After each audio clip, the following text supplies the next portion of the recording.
As usual, all is quiet on City Island. Except as I walk onto a dock by its eastern shore, where visitors are braving the early morning chill to board a ferry.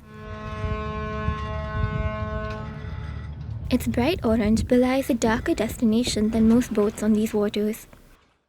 Hart Island, the burial ground of a million New Yorkers. Unlike at Belham Cemetery just across the harbour, there are no headstones on Hart.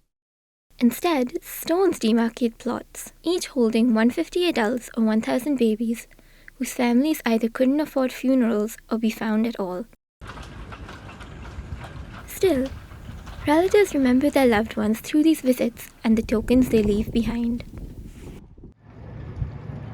Hart is closed to all but the bereaved and the authorities, but like this article from 1931 says, with the aid of a spyglass, or these days binoculars, it's possible to be reminded of the nameless dead. When this piece was written in the 30s, Hart was already an old potter's field, which is to say, a burial place for those on the margins of society.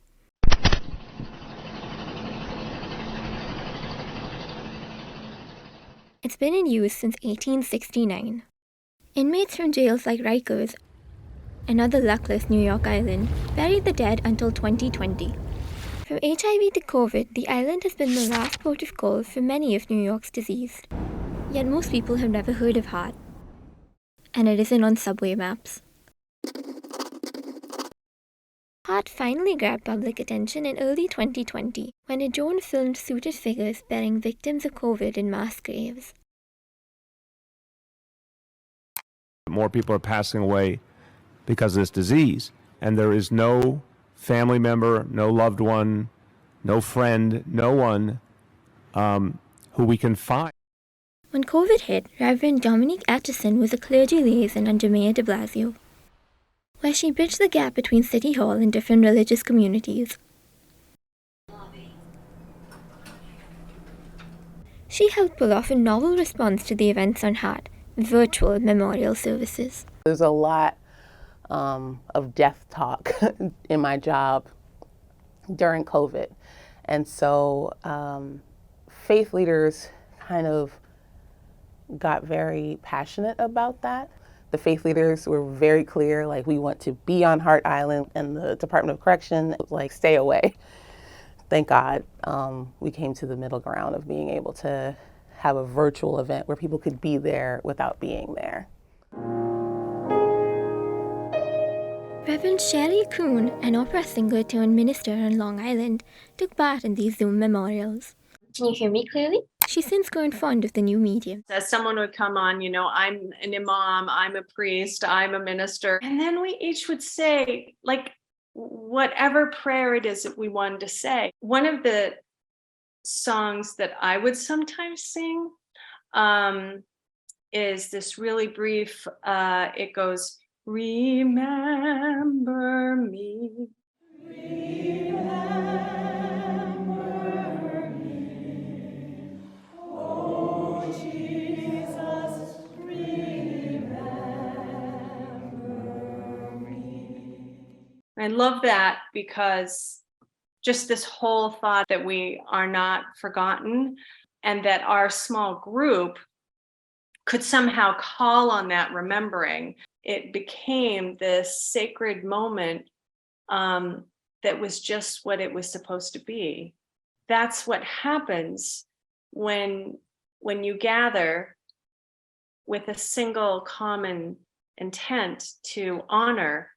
That effort to honor New York's lost souls isn't restricted to Hart Island. I also saw it visiting Greenwood Cemetery, the Brooklyn resting place of nearly 2 centuries of city-goers. But even in this necropolis, people can slip through the cracks. Historian Jeff Richmond spotlighted one of these mysteries on his nighttime tour. There are a number of spectacular monuments at Greenwood, and I certainly think that this is one of the best. This monument dates from the death of Jane Griffith in 1857. You see Charles, her husband, heading towards Wall Street, and she is up on the steps. Look at the detail in terms of the dog, wisteria growing up here. It's not just the well-to-do dead like Mrs. Griffith who interests Richmond. Her monument left him with questions. Who is the sculptor? So I tried figuring that out for years, and then just by coincidence I happened to be reading a book by a New York Times columnist from the 1950s, and he said that the monument is marked P. Addy. I raced up to the New York Historical Society and found directories for the 1857, and lo and behold, Patrizio Piatti. My next move was to look in our database at the cemetery. Patrizio is here, as is his son Emilio, who he trained as a sculptor. We then discovered that both Patrizio and Emilio were in unmarked graves. These are people who spent their lives creating monuments at cemeteries and yet had no markers for themselves. And so I started an unmarked grave project. Now their graves are marked. It took over 100 years to recognize the Piattis, an all too common fate, says Interfaith Minister Reverend Barbara Becker. It's because she is so attuned to the past that we meet at Washington Square Park, a potter's field even older than Hart. She marvels at how parkgoers over generations forgot that they had bodies beneath their feet. So, while attending the Zoom memorials, she decided to save those moments in writing. I lost somebody who was really, really dear to my heart during that time, which was my aunt, who was almost like a second mother to me. And because of the pandemic, we were not able to physically be at her bedside when she died. And that caused me to want to do as much as I could on Hart Island for all of the other people who had no family near them. And I also wanted to make sure we recorded that as part of the history of New York. So I have that in my book now as a prominent part of the ending. My book is called Heartwood. Inside the trunk of every tree, there's a pillar that's very durable, and it's called the Heartwood. But what's surprising is that the Heartwood is actually inert. It's dead. And it turns out we people are a lot like the trees. You know, the people we have loved and have lost form our Heartwood, and we continue to grow around them. Like Barbara with her metaphor, others have used art to shed light on the island's stories. Playwright Tracy Weller and director Christian Thaur produced a multimedia performance called Hart Island earlier this year. I spoke with them about their creative process. I've always been really interested in stories that don't get told and that sort of slip into oblivion, and people that sort of live on the periphery of our consciousness. And what's sort of terrifying and rattling and bone-chilling to me is the fact that so many of these stories just...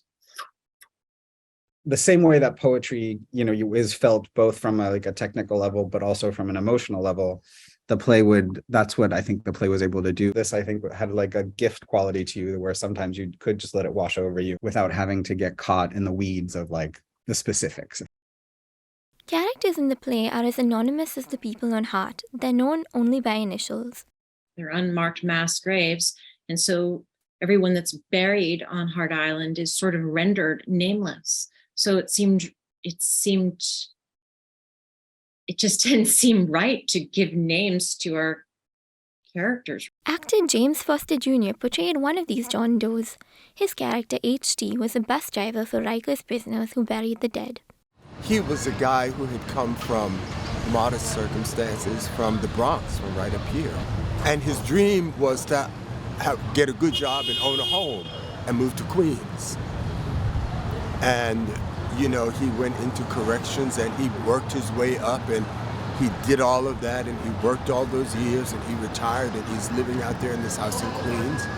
And he's still haunted by, seeing people just kind of dumped in the ground. My God, any one of us could be just a paycheck away from Hart Island. I'm standing here outside Bellevue Hospital in Manhattan. Founded in 1736, it's the oldest in America.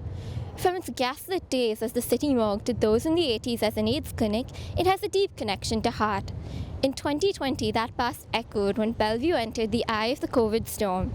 It's an especially meaningful space to spare a thought for a forgotten island not far away.